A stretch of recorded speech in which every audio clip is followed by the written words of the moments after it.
दज्जाल इस वक्त किसी जजीरे में कैद है। वो चंद लोग जिन्होंने दज्जाल से मुलाकात की, वो लोग इस जजीरे पर कैसे पहुंचे? क्या आज भी कुछ लोग दज्जाल से राब्ते में हैं? वो पुरअसरार जजीरा कहाँ है? आज गूगल मैप में ये जजीरा दिखाई क्यों नहीं देता? हम इस वीडियो में इन तमाम सवालात के जवाबात जानेंगे। दज्जाल वो फितना है जिसके मुताल्लिक हज़रत आदम अलैहिस्सलाम से हज़रत मोहम्मद सल्लल्लाहु अलैहि वसल्लम तक तमाम पैगंबरों ने अपने अपने उम्मतों को आगाह किया। ये क़यामत तक का सबसे बदतरीन फितना करार दिया गया है। दज्जाल शैतानी क़ुव्वतों का हामिल होगा, दुनियावी ताकतों से मालामाल होगा और उनके ज़रिया दुनिया में तबाही मुसल्लत कर देगा। दज्जाल इस वक्त कहाँ है और किस हालत में है, इसके मुताल्लिक एक अजीबो गरीब रिवायत अहदीस के किताबों में जिक्र हुआ है। लिहाजा हज़रत फ़ातिमा बिनते कैस से रिवायत है कि एक दफ़ा रसूलुल्लाह सल्लल्लाहु अलैहि वसल्लम नमाज के बाद मिंबर पर तशरीफ़ लाए और फरमाया कि तमीमदारी पहले नसरानी आदमी थे, वो आए और मुसलमान हो गए और मुझसे एक किस्सा बयान किया है जिससे तुमको मेरे उस बयान की तस्दीक हो जाएगी जो मैंने कभी दज्जाल के मुताल्लिक तुम्हारे सामने जिक्र किया था। तमीमदारी ने बताया कि वो एक बड़ी कश्ती पर सवार हुए जिस पर समुंदर में सफ़र किया जाता है और उनके साथ कबीला लखम और जज़्ज़ाम के 30 आदमी और थे। समुंदर का तूफ़ान 1 माह तक उनका तमाशा बनाता रहा। आखिरकार समुद्री सफ़र के दौरान मगरिब के जानिब एक जजीरे पर उनकी नज़र पड़ी जिसको देखकर वो बहुत मसरूर हुए और छोटी कश्तियों में बैठकर उस जजीरे पर उतर गए। जब वो उस जजीरे पर गए तो उन्हें जानवर की शक्ल का एक चीज नजर आया जिसके सारे जिस्म पर बाल ही बाल थे। लोगों ने उससे कहा, कमबख्त तू क्या भला है? वो बोला, मैं दज्जाल का जस्सासा यानी जासूस हूँ। उस गिरजे में चलो, वहाँ एक शख्स है जिसको तुम्हारा बड़ा इंतजार है। हम लपक कर उस गिरजे में पहुंचे तो हमने एक बड़ा कवि हैकल शख्स देखा कि उससे कबल हमने वैसा कोई शख्स नहीं देखा था। उसके हाथ गर्दन से मिलाकर और उसके पैर घुटनों से लेकर टखनों तक लोहे की जंजीरों से निहायत ही मजबूती से जकड़े हुए थे। हमने उससे कहा, तेरा नास हो, तू कौन है? वो बोला, तुमको मेरा पता लग ही गया, अब तुम बताओ तुम कौन लोग हो? उन्होंने कहा, हम अरब के बाशिंदे हैं। हम एक बड़ी कश्ती में सफ़र कर रहे थे, समुंदर में तूफान आया और 1 माह तक रहा। इसके बाद हम इस जजीरे में आ गए। उसने कहा, मुझे ये बता कि बैसान के खजूरों में फल आता है या नहीं? हमने कहा, हाँ आता है। उसने कहा, वो वक्त करीब है जब उसमें फल ना आएंगे। फिर उसने पूछा, अच्छा बहर तिब्रिया के मुतालिक बताओ, उसमें पानी है या नहीं? हमने कहा, बहुत है। उसने कहा, वो ज़माना करीब है जबकि उसमें पानी ना रहेगा। फिर उसने पूछा, ज़गर के चश्मे के मुतालिक बताओ, उसमें पानी है या नहीं? और क्या उस बस्ती वाले उसके पानी से खेतों को सैराब करते हैं? हमने कहा, उसमें बहुत पानी है और लोग उसके पानी से खेतों को सैराब करते हैं। फिर उसने कहा, अच्छा नबी उम्मी का कुछ हाल सुना? हमने कहा, वो मक्का से हिजरत करके मदीना तशरीफ़ ले गए हैं। उसने पूछा, क्या अरब के लोगों ने उसके साथ जंग की है? हमने कहा, हाँ। उसने पूछा, अच्छा फिर क्या नतीजा रहा? हमने बताया कि वो अपने गिरदोनवाह पर गालिब आ चुके हैं और लोग उनकी इताअत कबूल कर चुके हैं। उसने कहा, सुन लो कि अरबों के हक़ में यही बेहतर था कि वो उनकी इताअत कर लें। और अब मैं तुमको अपने मुताल्लिक बताता हूँ। मैं मसीह दज्जाल हूँ और वो वक्त करीब है जबकि मुझको यहाँ से बाहर निकलने की इजाज़त मिल जाएगी।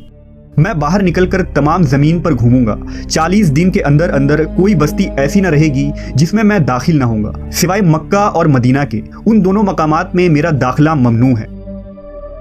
नबी सल्लल्लाहु अलैहि वसल्लम ने अपना असा मुबारक मिंबर पर मार कर फरमाया, ये तैयबा है, ये तैयबा है। मैं तुमको यही बताया करता था। जान लो कि दज्जाल न शाम के समुंदर में है और ना ही यमन के समुंदर में, बल्कि वो मशरिक में है। और नबी सल्लल्लाहु अलैहि वसल्लम ने मशरिक की तरफ हाथ से इशारा फरमाया। हज़रत तमीमदारी और उनके साथियों ने जिस जजीरे पर दज्जाल से मुलाकात की थी, इसका इल्म आज तक किसी को नहीं हो सका। लेकिन इस बारे में बहुत सारे दावे किए जाते रहे हैं कि वो पुरअसरार जजीरा कहाँ है जहाँ दज्जाल जंजीरों में जकड़ा कैद है। बाज़ लोगों का गुमान है कि बहरे अरब में मौजूद सुक्तरा नामी जजीरा ही वो जजीरा है जहाँ दज्जाल कैद है। ये जजीरा नहायत ही अजीबो गरीब मकाम है। जजीरा सुक्तरा मुल्क यमन का हिस्सा है और साहिल से 400 किलोमीटर के फासले पर मौजूद है। इस जजीरे पर मौजूद चरिंद परिंद और बहुत सारे दरख्त बाकी दुनिया से बहुत मुख्तलिफ हैं।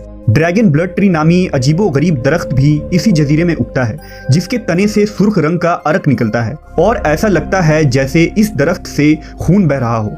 इसके अलावा भी इस जजीरे में हैरान कर देने वाले 700 अक़साम के दरख्त और मखलूक़ात पाए जाते हैं।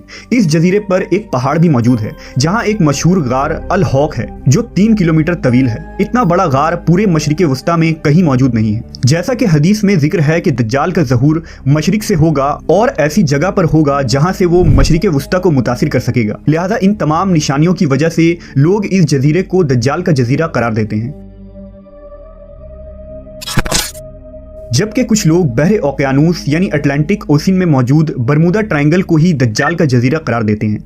ये वो इलाका है जहां कंपस काम करना बंद कर देते हैं, वहां जाने वाले जहाज और कश्तियां भी वापस नहीं आते और यहां बहुत सारे हादसात रूनुमा हो चुके हैं। बरमूदा ट्रायंगल में पैरानॉर्मल यानी जिन्नों और भूतों से मुताल्लिक वाकयात पेश आते रहते हैं। इस इलाके में अक्सर समुद्री तूफान आते हैं और ऊंची ऊंची समुद्री लहरें चलती हैं। बरमूदा दरअसल किसी एक जजीरे का नाम नहीं, ये एक तकून नुमा इलाका है जिसके अंदर 300 से ज़्यादा गैर आबाद और सुनसान जजीरे मौजूद है जहां आज तक इंसानों ने कदम नहीं रखा है। इस बरमूदा ट्रायंगल पर की गई तहकीकाती रिपोर्ट को भी आज तक शाये नहीं की गई है। यूं लगता है कि दुनिया की हुकूमतों को इसकी इजाज़त नहीं। मशहूर मिस्री मुहक्किक दाऊद ईसा के मुताबिक बरमूदा तिकून का एक बड़ा हिस्सा दज्जाल के ज़ेर इस्तेमाल है। उसने बाकायदा वहाँ किलेनुमा महल बना रखे हैं जो तकून की शक्ल में मौजूद है।